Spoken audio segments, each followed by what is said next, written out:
This is Optimal Living Daily, episode 829, The Fear of Missing Out by Brian Gardner of NoSidebar.com, and I'm Justin Malik. Happy Monday and welcome back to Optimal Living Daily, or the OLD podcast, where I read to you from some of the best blogs I can find and get permission from, mostly covering personal development and minimalism on this show. We cover a bunch of other topics in the Optimal Living Daily podcast network, which includes 4 other shows. Definitely subscribe to those if you like this one. Today I have a post from No Sidebar, which was created by today's author, Brian Gardner, but the site is a collection of articles from a bunch of different contributors, kind of like this podcast. So with that, let's get right to it and start optimizing your life. The Fear of Missing Out by Brian Gardner of NoSidebar.com. The key to regaining control over your time, your creativity, and your productivity is ditching that age-old fear of missing out. Have you ever felt like no matter how hard you worked, how adeptly you networked, how much you pushed to be at every social event where everyone who is anyone would be, you just couldn't keep up? Maybe you have been at one meeting or event scrolling through Instagram when you realize there's yet another event where you want or need to be. If this sounds at all familiar to you, you might have what has become commonly known as the fear of missing out, or FOMO. And you wouldn't be the only one. Fear of missing out is a problem as old as humanity and has practically become an epidemic in our culture. Some suggest it has to do with social media. Others suggest it's our fast-paced, technology-heavy lifestyles. Others still say it's a character flaw in the next generation. No matter what you say the cause of FOMO is, there is one thing no one can deny, and that is FOMO is impacting our lives in a couple of really important ways, namely our productivity. It seems counterintuitive since it is conceivable a fear of missing out could drive us to do more, move faster, and drive harder to accomplish more. But research shows FOMO has the exact opposite effect. It actually slows us down, limits our ability to engage, and prevents us from creating and producing to our full potential. So we ask ourselves, why is this? FOMO kills self-confidence. When you're constantly comparing your career, family, and progress with those around you, it's no surprise you will lose confidence in your own ability to accomplish anything noteworthy in any of those areas of your life. No matter how much progress you make in your career, it's hard to celebrate your success when someone else is celebrating a victory even more seemingly impressive than yours. No matter how beautiful your most recent family photo is, it's difficult to appreciate it when there are a dozen other beautiful families rolling through your social media feeds. No matter how much personal accomplishment you feel from finally running that 10K, it slips away easily when a handful of other people you know have run a half or full marathon. FOMO steals our ability to engage where we are. Our fear of missing out has us constantly looking outside of this moment for something different happening somewhere else. The end result is ultimately unhappiness. When we don't engage where we are, we feel dissatisfied. When we feel dissatisfied, we assume we must be missing something. When we assume we must be missing something, we disengage from our current moment even further, and the vicious cycle continues. The longer we allow this to continue, the more this depressed state settles in, and the less likely we are to feel motivated toward what matters. FOMO urges us to underestimate our accomplishments.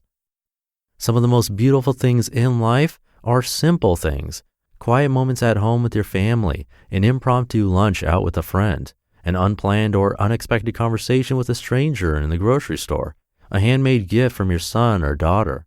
The fear of missing out causes us to miss these things completely, if only because it has us focused on bigger and better things on the horizon. If we aren't able to see the good things already present in our lives, at the end of the day, we run the risk of feeling like our efforts don't matter. Nothing kills productivity like a "this is all pointless" attitude. The only way to take control of our productivity again and get our life back is to confront FOMO head on, refusing to allow it to steal our space, our confidence, and our time. How do we do that? Good question. I've compiled some resources to get you started. There are literally endless social, professional, and personal growth opportunities at our fingertips at all times. We can't take advantage of all of them. No matter what we do, there will always be someone else doing something else we aren't doing. Maybe the answer isn't to do more things, but to do more with less. No sidebar at work. When you think of FOMO, you might assume it could only be impacting your social life, but nothing could be further from the truth. There is strong evidence to show FOMO is impacting our productivity in the workplace.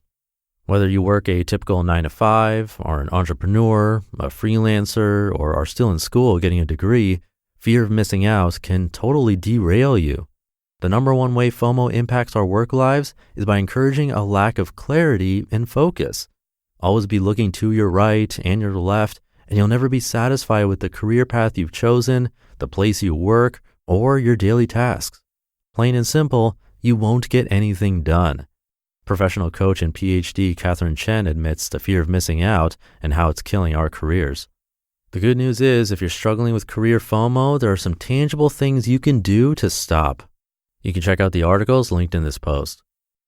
No sidebar at home.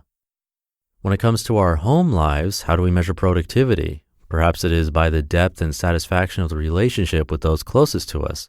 With this definition in mind, it's not hard to consider how FOMO could be impacting our productivity at home. Social media makes it easy to be always on all the time, which means we run the risk of being so connected to our social networks, we never actually connect with those who matter most to us. The link between the fear of missing out and social media is clear.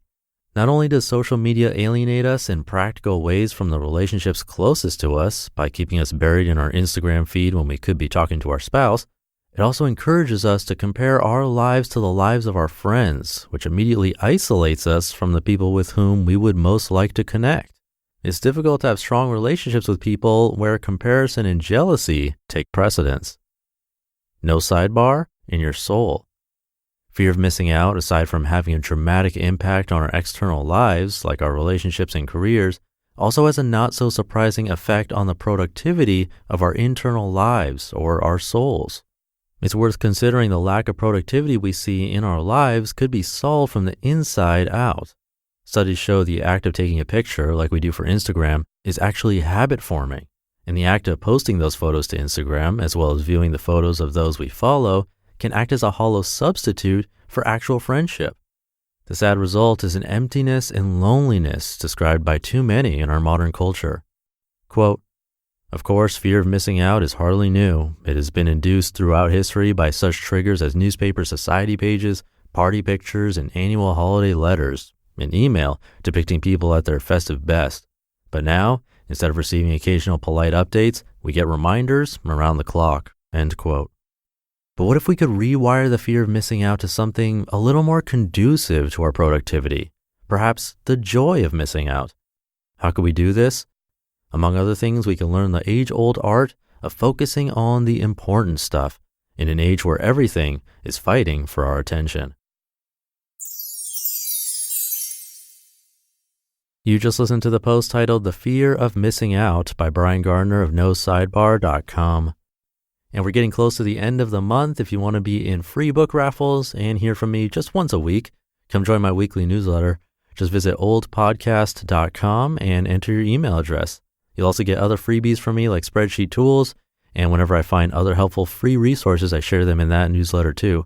So again, just come by oldpodcast.com and enter your email address there to join. It's totally free.